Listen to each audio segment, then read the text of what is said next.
The wire fence between the two ranches had stood for exactly 30 years when Yates Ramsey finally decided he had enough of the silence that separated him from the woman whose land touched his. Grace Olivier had inherited the 00 Ranch on the same summer day in 1848 that Yates had taken possession of the running R. Both of them young and determined and utterly unprepared for the loneliness that would follow. Now it was 1878, and Yates was 52 years old, his dark hair threaded with silver, his hands still strong from decades of working cattle and mending fence posts that marked the invisible line between want and propriety.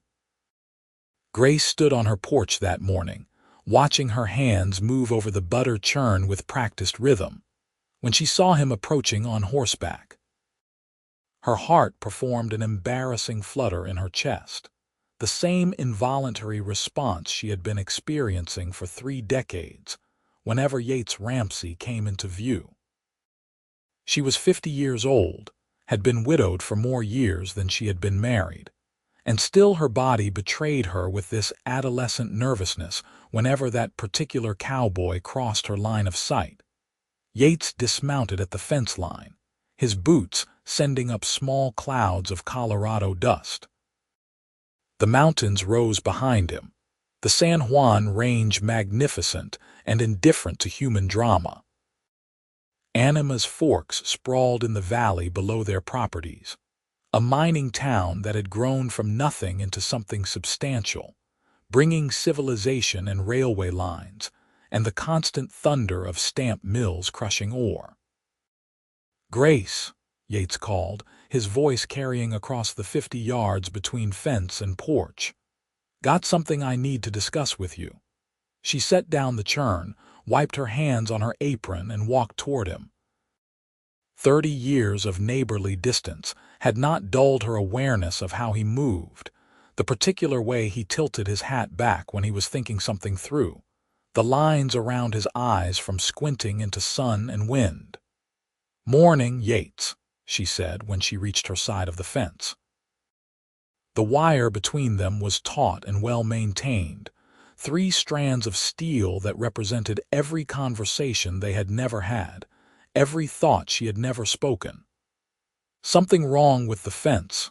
"Not wrong exactly," he said. His gray eyes met hers with an intensity that made her breath catch. "Been thinking, though. 30 years we have been ranching side by side, 30 years of polite hellos and discussions about weather and cattle prices, 30 years of this fence between us." Grace waited, her hands gripping her skirt.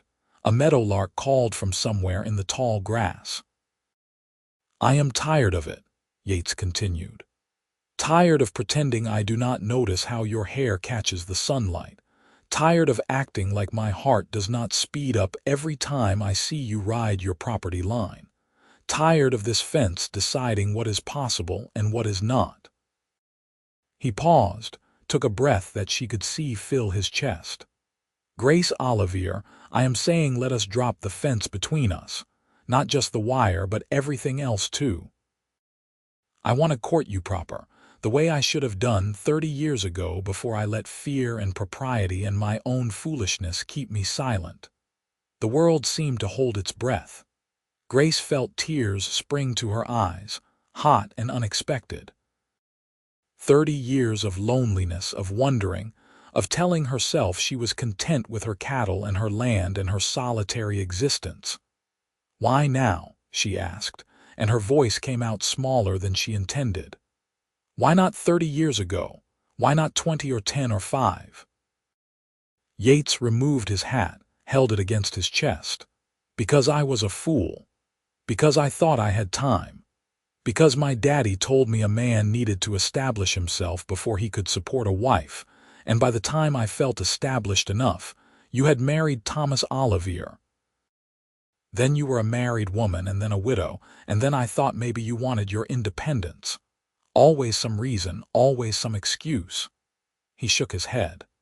"Last week I was in town and saw old Jeremiah Stubbs being buried. He was 55 years old, 3 years older than me. and I realized I have been wasting time we do not have." Grace felt the tears spill over. She had loved Thomas in her way, had mourned him honestly when the fever took him after only 4 years of marriage. But what she had felt for Thomas was a gentle affection, compared to the fierce longing she had carried for Yates Ramsey all these years. She had buried it deep, tended it like a secret garden in her heart, never speaking of it, never acknowledging it even to herself except in the darkest hours before dawn. "I would like that," she said simply. "I would like that very much." Yates's face transformed with his smile. He moved along the fence until he found the gate, the one they used for moving cattle between properties when necessary, and pushed it open. 3 strides brought him to where Grace stood. He reached out slowly, giving her time to move away if she wished, and when she did not, he took her hand in his. His palm was rough with calluses, warm and solid. Grace felt the touch travel through her entire body like lightning strikes the high peaks. "Might be unconventional," Yates said. "2 people our age courting like youngsters. Town will talk." "Town has been talking about us for 30 years anyway," Grace replied, wondering why the widow Olivier never remarried. Wondering why Bachelor Ramsey never seemed interested in any of the eligible women who came through. Might as well give them something true to talk about. They stood there in the morning sun, hands joined, the fence gate standing open behind Yates like a doorway into a different future. Over the following weeks, Yates courted Grace with the determination of a man making up for lost time. He brought her wildflowers from the high meadows, bouquets of columbine and Indian paintbrush that she arranged in mason jars throughout her house. He came for dinner, and she discovered he could make her laugh with stories about his ranch hands and the ridiculous situations cattle could get themselves into. She visited his property and saw how well he had built his life, the solid ranch house with its wide porch, the barns in good repair, the cattle healthy and well tended. They rode the fence line together one afternoon, moving slowly, talking about everything and nothing. Grace told him about the early years after Thomas died, how she had almost lost the ranch to debt before learning to be shrewd with cattle prices. Yates told her about the loneliness of winter nights, how he had filled the empty hours with reading and checkers played against himself. "Did you ever come close?" Grace asked. To marrying someone else, Yates considered this. They had stopped near a stand of aspens, their leaves trembling silver and green.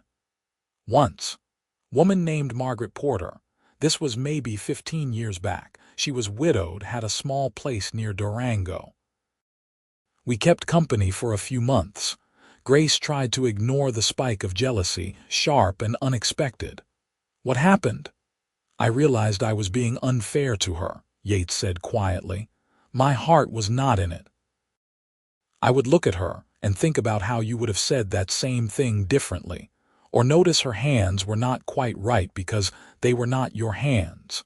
She deserved someone who could love her fully, not someone pining after his neighbor." He met Grace's eyes. "I ended it kindly as I could. She married a good man the next year, has grandchildren now." "I am sorry," Grace said. "Do not be. It was my choice, my consequence. I knew what I was doing, keeping myself available for something I was too cowardly to reach for." "And what changed, really?" Yates guided his horse closer until his leg nearly touched hers. "I got older, got tired of being careful, realized that dying alone with my pride intact was not actually the noble thing I had convinced myself it was." He reached across and touched her cheek, gentle as breathing.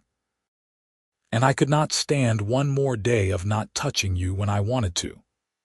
Grace turned her face into his palm, kissing the rough skin there.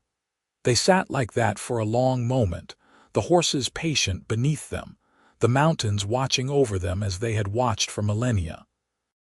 The town did indeed talk, but the talk was kinder than either had expected. Anima's Forks had known both of them for 3 decades, had watched them work their lands with honest effort, had respected their contributions to the community. When Yates and Grace began appearing together at church socials and barn dances, the general consensus seemed to be that it was about time. Still, there were complications. Yates had ranch hands who were uncertain about the change, wondering if it meant their jobs would shift or disappear if the properties merged. Grace had her own concerns about independence, about whether coupling her life with Yates's meant losing the autonomy she had fought hard to maintain. They talked through these concerns on her porch one evening, sitting close together on the swing Yates had repaired the previous week. "I do not want to lose myself," Grace said carefully. "The 00 has been mine for 30 years. I built it back from nothing after Thomas died. The decisions, the work, the pride of it, that matters to me." "I know," Yates said. "I would never ask you to give that up. What I am proposing is partnership, not ownership. Your land stays yours, mine stays mine, but we work together, help each other, share our lives. And if we marry, still partners. I have no interest in a wife who is property. I want a wife who is an equal, who knows her own mind and speaks it freely." He paused. "Though I admit I have been imagining you in my bed every night instead of sleeping alone in separate houses." Grace felt heat rise to her cheeks. "Yates Ramsey, you should not say such things." "Why not? We are both well past the age of playing coy." He turned to face her fully. "Grace, I want to wake up next to you and fall asleep holding you, want to know what you look like with your hair down and your defenses dropped. Want to love you the way I have been wanting to love you for 30 damn years." She kissed him then, reaching up to pull his face to hers, and he responded with an intensity that left them both breathless. His hands framed her face, his thumbs stroking her cheekbones. When they finally broke apart, Grace rested her forehead against his. "Yes," she whispered. "Yes to all of it, to marriage and partnership and sharing a bed. Yes." They married in October of 1878 in the small church in Anima's Forks with half the town in attendance. Grace wore a dress of deep blue silk that brought out her eyes, her hair swept up and adorned with fall asters. Yates wore his best suit, his boots polished to a shine, his eyes never leaving Grace as she walked down the aisle toward him. Reverend Thomas performed the ceremony, his voice warm with genuine pleasure at joining these two people who had waited so long for this moment. When he pronounced them husband and wife, Yates kissed Grace with such tenderness that several of the women in attendance wiped away tears. The reception was held at the Running R, with tables set up in the yard and a fiddler brought in from Durango. Grace danced with her new husband under strings of lanterns, his hand firm at her waist, and felt happiness bubble up inside her like a spring. "Happy, Mrs. Ramsey?" Yates asked as they turned across the grass. "Mrs. Ramsey," Grace repeated, testing out the name. "I was Mrs. Olivier for such a short time, I almost forgot what it felt like to be a wife." "And how does it feel?" She looked up at him, this man she had loved from a distance for so many years. "Like coming home," she said simply. That night, in Yates's bedroom that was now their bedroom, they learned each other with the patience of people who knew they had time. Yates undid the buttons of Grace's dress with careful fingers, kissing each inch of skin as it was revealed. Grace ran her hands over his chest, mapping the scars and marks of a lifetime working cattle. They moved together with an unexpected ease, finding rhythm and pleasure in each other's bodies. Afterward, lying tangled in the sheets, Grace traced the line of Yates's jaw. "I wish we had not waited so long," she said softly. "We have now," Yates replied. "That is what matters. Every day from here forward." Life as a married couple brought its own adjustments and joys. Grace moved most of her belongings to the running R, though they kept the house at the Double O for her foreman and his family. The two ranches operated as separate entities, but with cooperation that made both more efficient.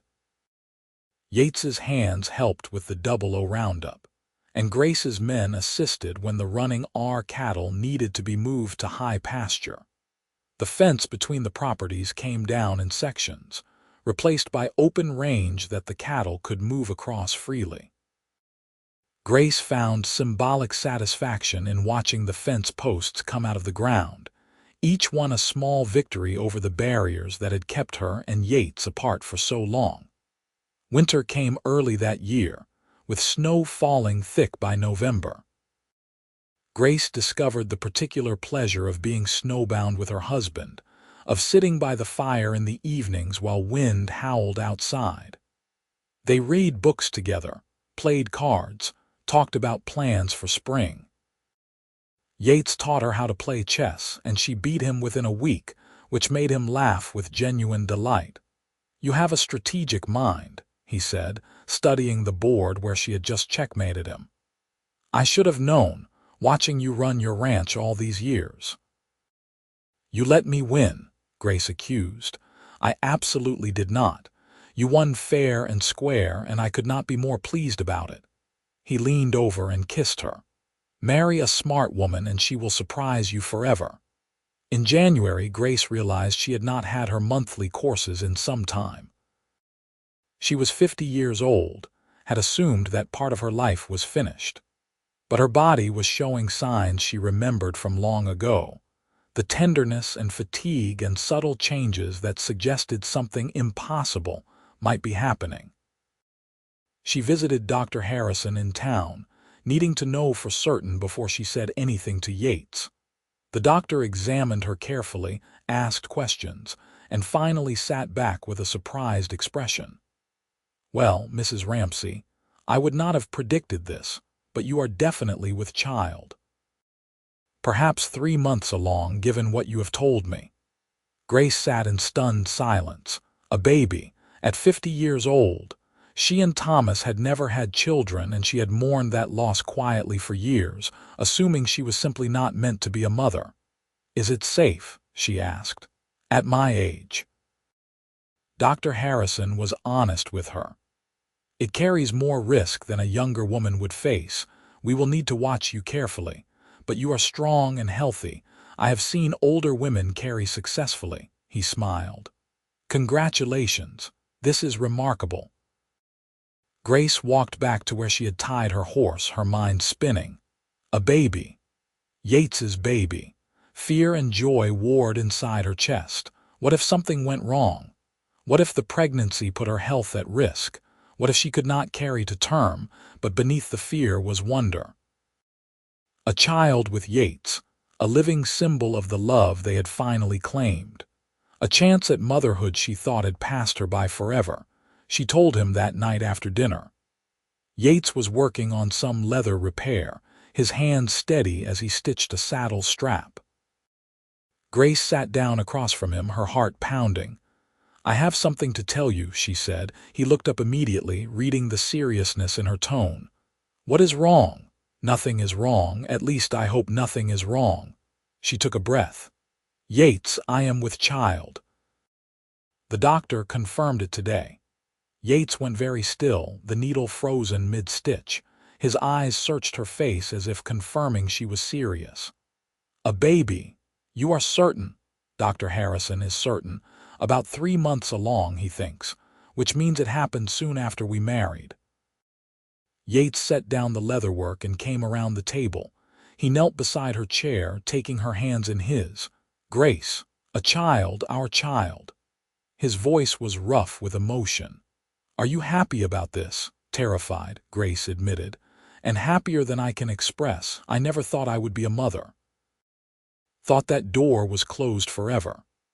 "I never thought I would be a father," Yates said.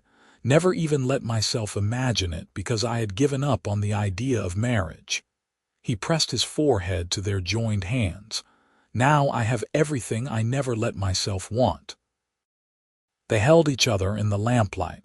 the future suddenly full of possibilities they had not dared to dream. The pregnancy was not easy. Grace was sick most mornings through the 4th month, and her body ached in ways that made her feel her age. Yates was attentive to the point of being overprotective, insisting she rest, and trying to take on all of her ranch work in addition to his own. "I am pregnant, not dying," Grace told him one afternoon when he tried to prevent her from riding out to check on her cattle. "Women have been working through pregnancy since the beginning of time." "Not my wife," Yates said stubbornly. "Not when she is carrying something precious." They argued about it, their first real fight as a married couple.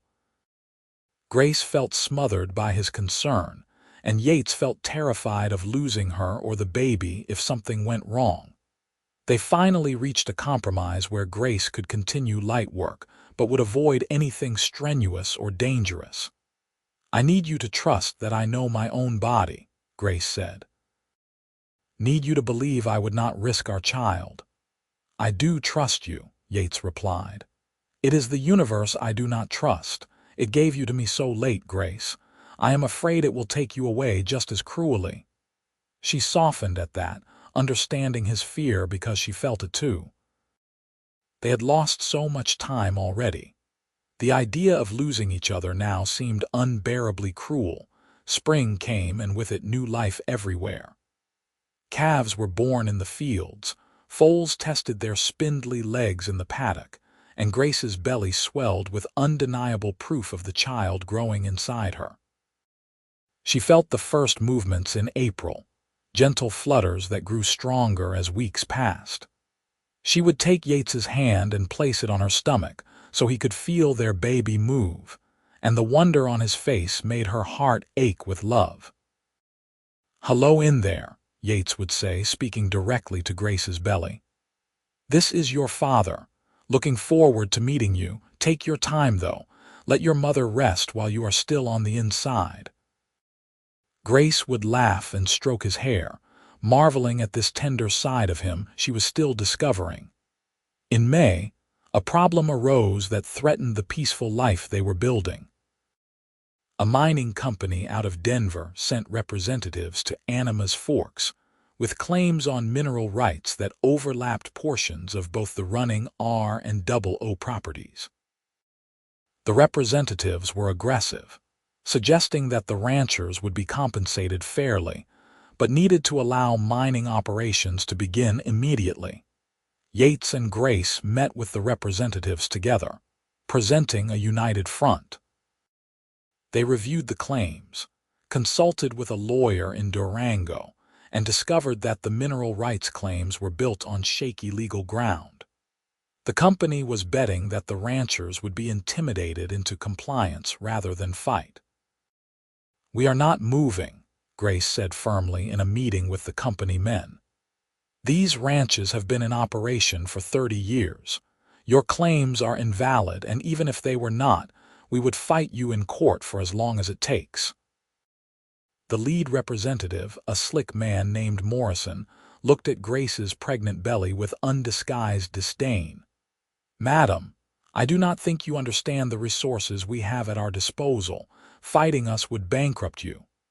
"I understand perfectly," Grace replied coolly, "and I have resources too.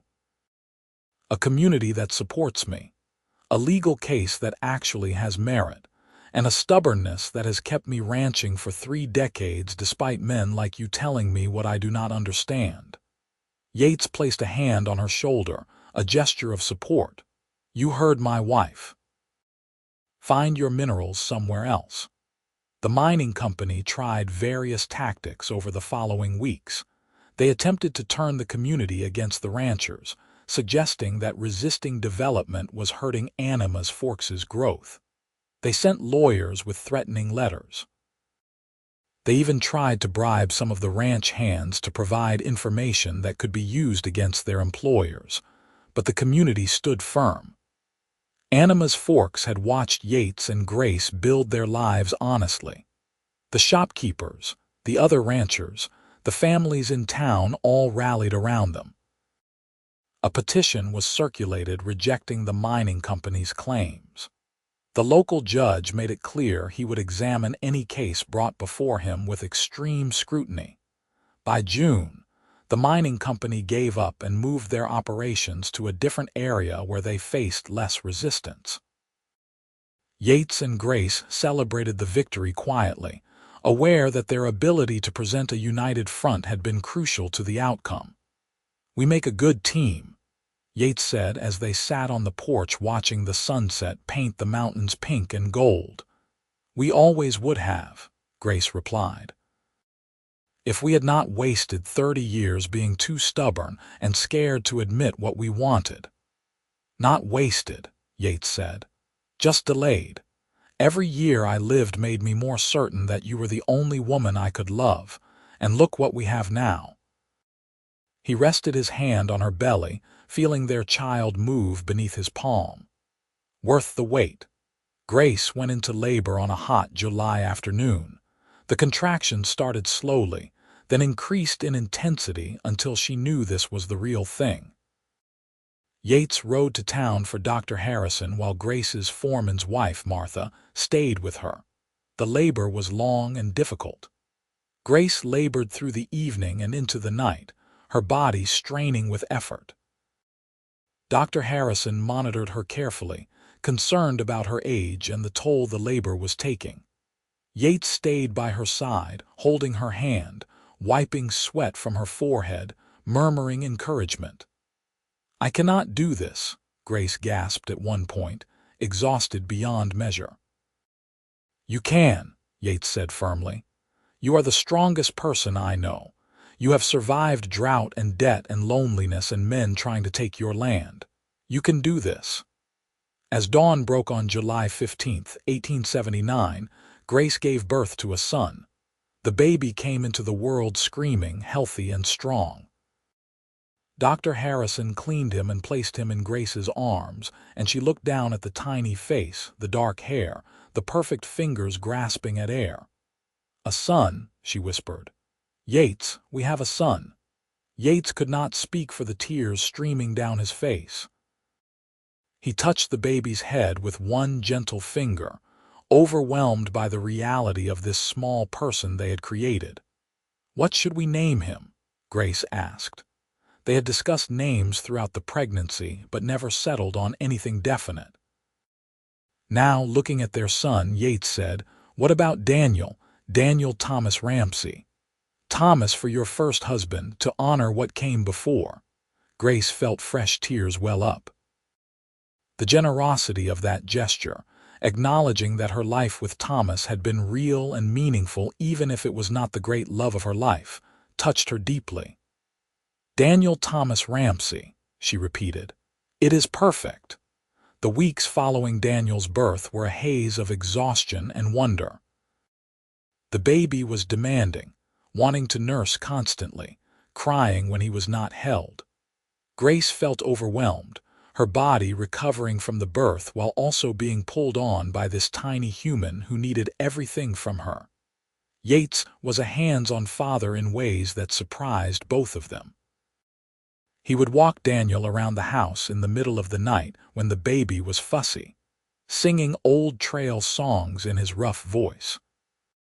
He changed diapers without complaint, brought Grace meals when she was too tired to come to the table, handled the ranching decisions so she could focus on healing and feeding their son.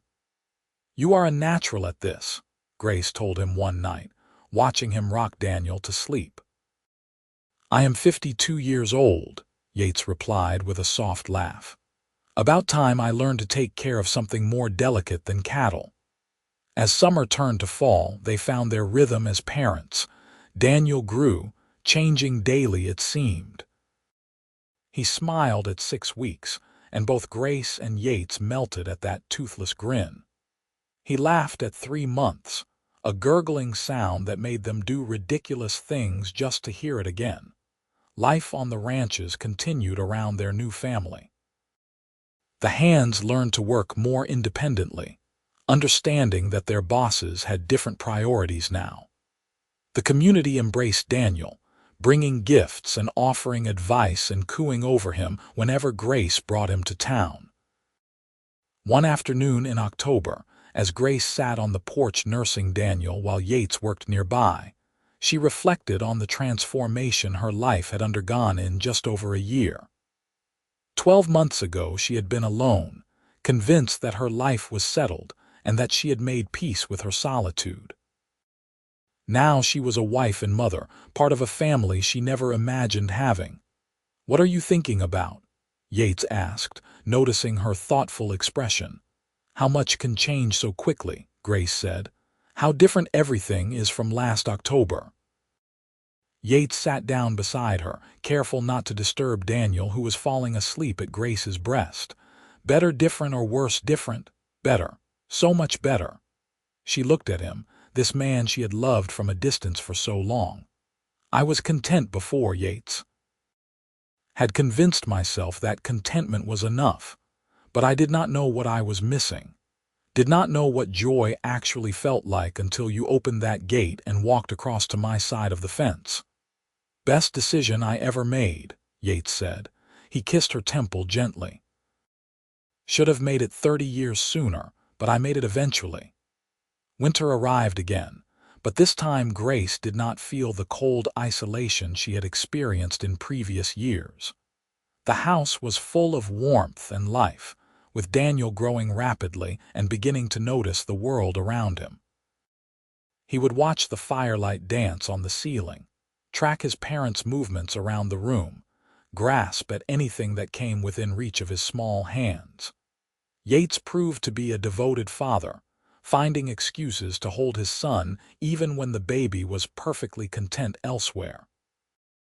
Grace would catch him having one-sided conversations with Daniel, explaining cattle breeding or weather patterns to the infant who stared at him with solemn eyes. "He understands me," Yates insisted when Grace teased him about it. "He is 4 months old," Grace said, laughing. "He is brilliant. Takes after his mother." They weathered that winter together, a family complete in ways neither had imagined possible. The ranch work continued, adjusted around childcare and the demands of an infant. They hired additional help, allowing them more time together, recognizing that these early days with their son were precious and finite. Spring of 1880 brought new challenges and joys. Daniel was sitting up now, fascinated by everything, requiring constant vigilance to keep him from trouble. Grace felt her body finally recovering fully from pregnancy and childbirth, her strength returning. She began taking on more ranch work again, finding satisfaction in the familiar rhythms of riding and cattle management. One afternoon, while Daniel napped and Grace worked on mending tack, Yates approached with something clearly on his mind. "I want to talk about the future," he said, sitting down across from her. Grace set down her work. "What about it?" "We have been operating the ranches as separate entities still. Your land, my land, but Daniel will inherit both someday. Seems like maybe we should make it official, combine the properties into one operation." Grace considered this. The 00 Ranch had been her identity for so long, the thing that proved she could survive and thrive on her own terms. But she also recognized that holding on to that separate identity was partly about fear, about protecting herself from being subsumed by marriage the way women's property and identity often were. "Would it be equal?" she asked. "The running R and 00 Ranch combined. Would my contribution be recognized, or would it just become the running R with some extra acreage?"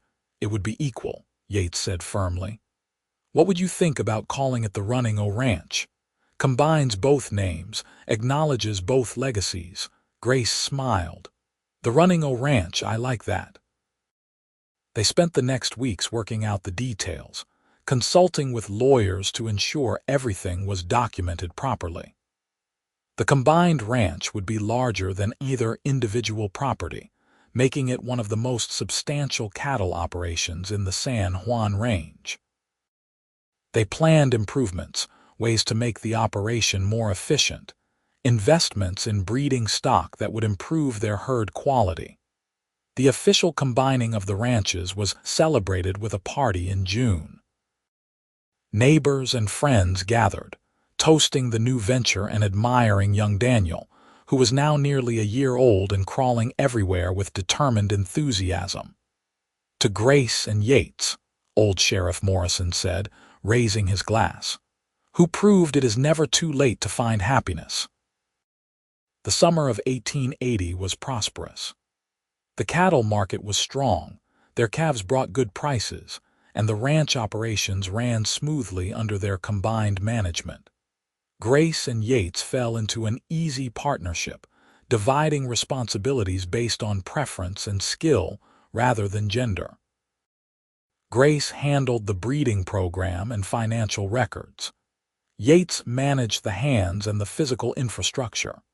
They made major decisions together, talking through options until they reached consensus.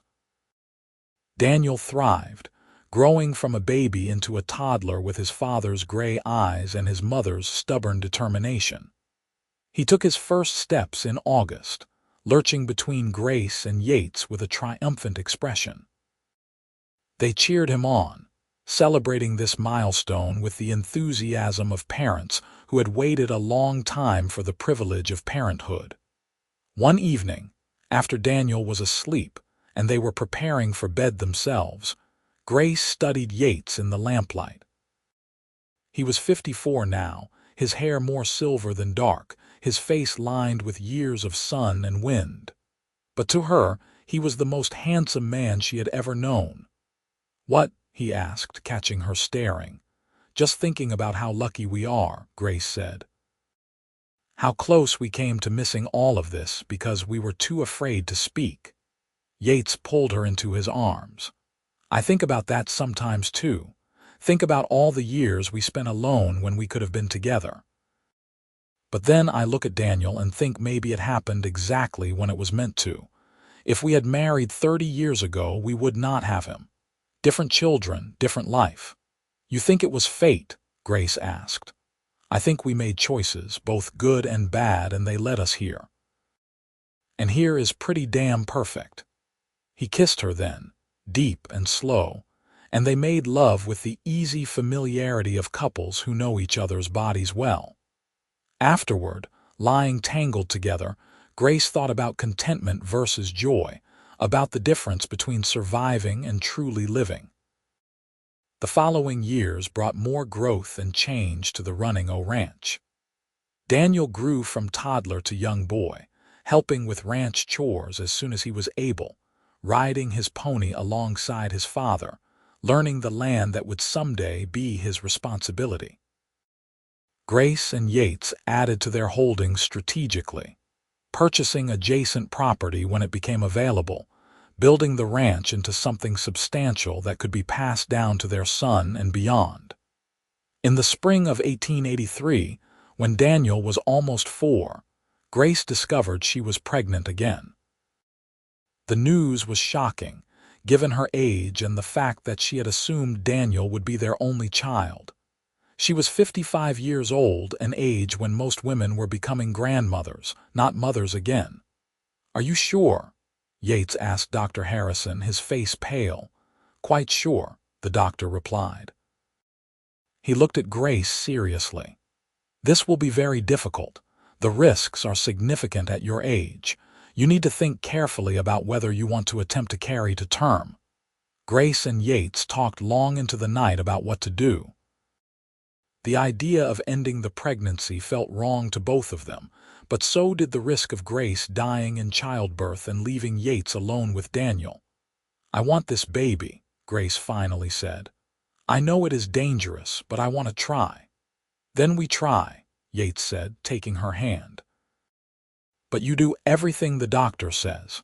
No arguments about taking it easy this time." The pregnancy was harder than the first. Grace was sick constantly, exhausted in ways that went beyond normal pregnancy fatigue. Dr. Harrison monitored her closely, concerned about her blood pressure and overall health. Yates was terrified, trying not to show it but waking in the night to check that Grace was still breathing beside him. Daniel, young as he was, seemed to sense something was different. He became more careful around his mother, patting her belly gently and telling the baby to be good. Grace was touched by his tenderness, this little boy who was learning to care for others. The baby came early in December of 1883, a month before the expected due date. Grace's water broke in the middle of the night, and the contractions came hard and fast. Yates rode through a snowstorm to fetch Dr. Harrison, terrified he would return to find Grace bleeding out or the baby already born and both of them in trouble. The labor was brutal. Grace's body, worn from age and the demands of pregnancy, struggled to deliver the baby. For hours she labored, screaming with pain, while Dr. Harrison and Yates did everything they could to help. At one point the doctor pulled Yates aside and said quietly that they might have to choose between saving Grace or the baby. "Save Grace," Yates said without hesitation. "Always save Grace." But Grace heard him, even through her pain, and gasped out, "No, save the baby, promise me." "I am not losing you," Yates said fiercely, taking her hand. "Promise me," Grace repeated. "If it comes to that, you save our child. Daniel needs a sibling. You can raise them together, but promise me you will not let our baby die just to save me." Yates could not answer, tears streaming down his face. But before the issue was forced, Grace gave one final push and the baby emerged, tiny and blue and not breathing. Dr. Harrison worked frantically, clearing the baby's airways, rubbing the small body vigorously. For horrible seconds that felt like hours, there was silence. Then a thin wail filled the room and the baby took its first breath. "A girl," Dr. Harrison said, wrapping the infant quickly. "Small but breathing. She has a chance." Grace held her daughter, this tiny scrap of life that had almost cost both of them everything.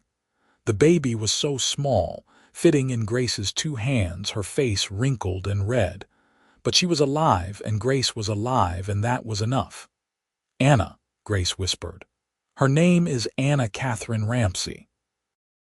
The next days were difficult. Anna was too small to nurse effectively, and they had to feed her with a cloth soaked in milk, drops at a time.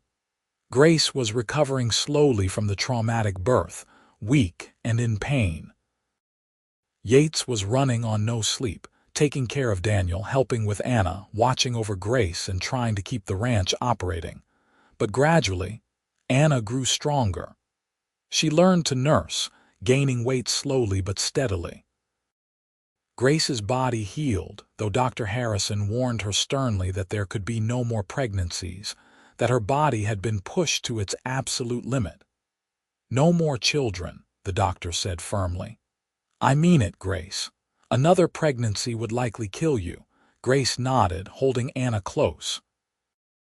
"Two is enough. More than I ever thought I would have." Daniel was fascinated by his baby sister, wanting to hold her constantly and help with her care. He would sit next to Grace while she nursed Anna, talking to the baby about the ranch and the animals and all the things he would teach her when she got bigger. "You have to grow strong," Daniel told Anna seriously, "so you can ride horses and help with the cattle. Girls can do ranch work too, just like Mama." Grace smiled, pleased that her son had learned that lesson well. The winter passed slowly as Anna grew, and the family adjusted to being 4 instead of 3. Yates was stretched thin trying to manage everything, and finally they had a conversation about hiring more permanent help for the house as well as the ranch. "I hate admitting I need help," Grace said. "It is not weakness to accept that we cannot do everything ourselves," Yates replied. "We have 2 young children and a large ranch. Getting help is just practical." They hired Martha's daughter, Ellen, to come help with cooking and childcare several days a week. Ellen was 19, capable and kind, and Daniel adored her. With her help, Grace was able to start resuming some of her ranch duties while still being available to nurse Anna and rest as needed. Spring came eventually, as it always did. Anna was 3 months old, starting to smile and track movement with her eyes.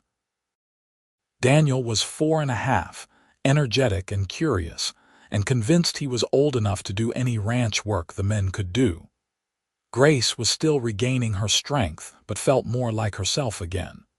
One morning in April, Grace woke early and slipped out of bed without waking Yates. She walked out to the porch, watching the sun rise over the mountains, painting the peaks gold and pink. She thought about the girl she had been at 20, taking on a ranch in this wild country with more determination than sense. Thought about the widow at 26, learning to be alone and finding strength in solitude. Thought about the woman at 50 who finally got to stop being alone when the cowboy next door walked across the fence line and asked for what they both wanted. She heard the door open behind her and felt Yates's arms come around her waist. He rested his chin on her shoulder and they stood there together in the quiet morning. "What are you thinking about?" he asked. "Everything," Grace said. 30 years of watching you from across a fence. 2 years of being your wife. 2 children I never thought I would have. This life we built from stubbornness and hope and finally admitting what we wanted. Any regrets? Only that we did not do it sooner, but you were right before. If we had married 30 years ago, we would not have Daniel and Anna. So maybe the timing was exactly right, even if it felt late. They heard a cry from inside, Anna waking hungry. Then Daniel's voice calling for them. Their life, calling them back to duty and love and the daily work of family. "Come on," Yates said, taking Grace's hand. "Our children need us." They went inside together, ready for whatever the day would bring. The years that followed were full and rich. Daniel grew into a capable boy who knew cattle and horses with an intuition that made his father proud. Anna, once she survived her precarious beginning, became a robust and adventurous toddler who kept everyone on their toes with her fearless exploration of the ranch. By 1888, Daniel was 9 years old, and Anna was nearly 5. The Running O Ranch was prospering, well known throughout Colorado for its quality cattle and ethical practices. Grace and Yates had built something lasting, not just in property and livestock but in family and community. One evening in June, they had a rare moment of quiet. Both children were asleep, the ranch work was done for the day, and they sat together on the porch watching fireflies dance in the dusk. 10 years, Grace said softly. 10 years since you walked across that fence line and asked to court me. Best decision I ever made, Yates said. Though I am still sorry it took me 30 years to make it. Stop apologizing for the past, Grace chided gently. We have talked about this. The past brought us to where we are. I would not change anything now, because changing anything might mean not having exactly this. She gestured to encompass the ranch around them, the house where their children slept, the life they had built together. You are right, Yates said. He pulled her close, and she rested her head on his shoulder, breathing in his familiar scent of leather and sage. I love you, Grace. Have loved you since we were both 20 and too stubborn to admit it. Will love you until I die. I love you too, Grace replied. Always have, always will. They sat in comfortable silence as full dark settled over the land. Somewhere in the distance, a coyote called. The horses moved in their pasture, dark shapes against the dimming sky. The mountains stood eternal against the stars. Inside, Daniel woke and padded to the window, looking out to see his parents on the porch. He smiled, secure in the knowledge of their love for each other and for him and Anna.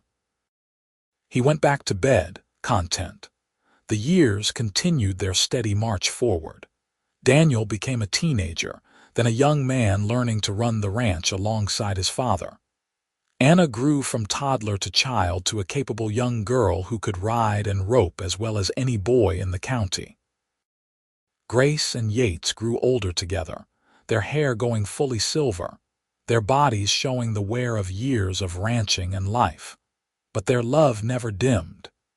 If anything, it grew deeper with time, the way rivers carve canyons through patient erosion. They knew each other completely, could communicate with a glance, moved through their days in the synchronized dance of longtime partners. On their 20th anniversary in October of 1898, their children and grandchildren gathered to celebrate. Daniel had married a local girl named Sarah, and they had given Grace and Yates 3 grandchildren. Anna was courting a young rancher from Durango, and by the look in her eyes when she talked about him, there would be a wedding before long. 20 years, Grace said to Yates as they danced at the party their children had organized. It went so fast. Not fast enough, Yates replied, his gray eyes still sharp despite his 72 years. I want 20 more, 40 more, forever. That is a long time for an old cowboy and his wife, Grace teased. We are not that old. You are only 70, barely middle-aged.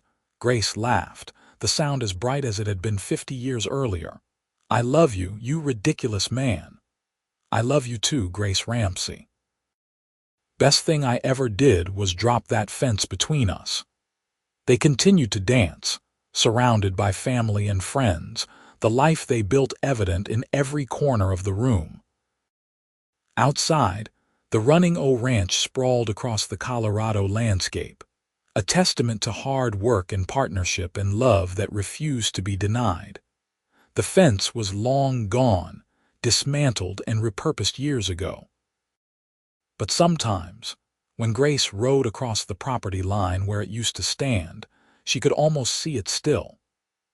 That barrier they had maintained for 30 years, the wire and posts that represented fear and propriety, and all the reasons people gave for not reaching for what they wanted. She was glad it was gone, glad Yates had found the courage to walk across that line and ask for what he wanted. Glad she had been brave enough to say yes. In the end, that was what mattered. Not the years they had wasted, but the years they had claimed. The fence was down, and they were together, and that was everything. Yates lived to be 81 years old, dying peacefully in his sleep in the winter of 1907 with Grace holding his hand. Grace mourned him deeply, but without regret, knowing they had loved each other fully for the time they had been given. She continued to run the ranch with Daniel's help for several more years before finally admitting she was ready to step back and let the younger generation take over. Grace Ramsey passed away in the spring of 1912 at the age of 84, surrounded by her children and grandchildren and great-grandchildren. She died in the house she had shared with Yates, in the bed where they had slept tangled together for so many years, and her last words were his name. They were buried side by side in the cemetery overlooking Anima's Forks, their headstones simple and side by side with no fence between them. The Running O Ranch continued to operate, passed down through their descendants, who never forgot the story of how it came to be. It was a story about a fence that stood for 30 years, separating two people who loved each other but were too afraid or stubborn or trapped by convention to acknowledge it. And it was a story about the day the cowboy finally said enough, walked across that boundary, and claimed the happiness he should have reached for decades earlier. But most of all, it was a love story. A reminder that it is never too late to be brave, never too late to reach for what you want, never too late to drop the fences that keep you separated from joy. The fence came down in 1878, and Grace and Yates Ramsey lived happily together for 29 years after that. Not enough time to make up for the 30 they lost, but enough time to build a family, a legacy, and a love story that their descendants would tell for generations. When Daniel's great-grandchildren played on the Running O Ranch decades later, They ran across land where a fence used to stand. They did not know about the barrier that had once divided the property, about the years of longing and silence that had defined their great-grandparents' early lives. But they knew the happy ending, knew that Grace and Yates had loved each other deeply and raised their family with joy, knew that the ranch they played on had been built by partnership and courage and the willingness to finally say what needed to be said. The fence was long gone, reclaimed by rust and time. But what grew in its place was everything worth having. Love, family, happiness that was fought for and claimed and cherished. And that was the ending that mattered. Not the 30 years of separation, but the 29 years of unity. Not the fence that divided, but the choice to tear it down. Grace and Yates Ramsey had loved each other across a fence for 3 decades before finally loving each other without barriers. And when the fence came down, they built something beautiful in its place. Something that lasted long after they were gone, in the land they worked together, in the children they raised, in the love story they finally allowed themselves to live. It was never too late. That was the lesson their lives taught. As long as you were breathing, as long as your heart was beating, it was never too late to be brave enough to reach across whatever fence divided you from happiness and ask for what you wanted. Yates had finally said it. Let us drop the fence between us. And Grace had said yes. And everything that came after that yes was worth every single year they had waited to say it. The Running O Ranch stood for over a century, testament to what could be built when fear was set aside and love was allowed to flourish. And every person who heard the story of how it came to be learned the same valuable truth.